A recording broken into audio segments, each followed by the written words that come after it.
gente, vai fazer a série Sofia em Desejo de Ganhar um Ovo de Páscoa. Ai, em um belo dia de Páscoa, deixa eu arrumar aqui a câmera.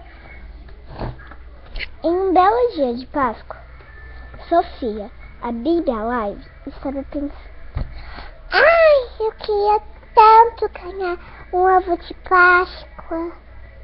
Ai, seria tudo de bom. Ai, ai. Filha, o que é, mãe? Filha, você não acaba de ver. O que é, mamãe?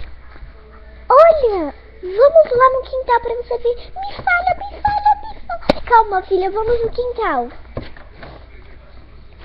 Ai. Ai, mãe. Espera, filha, a garagem é pequena assim mesmo. Olha, olha. Ovos de Páscoa, mãe. Ai, eu estava pensando que eu queria ganhar muito uma, mãe.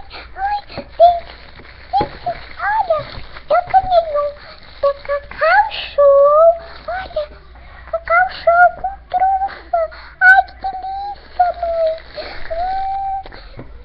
Ai, gente, ele tem 400 gramas. Ai, que delícia. Mãe, outro daqui generoso da boca, mamãe. Ai, que delícia. Gente, eu tenho que desligar. Eu tenho que comer. Ai, todos os meus negócios. Tem da boca, vem uma boquinha e o outro vem trufa dentro, gente. Tchau, eu tenho que desligar.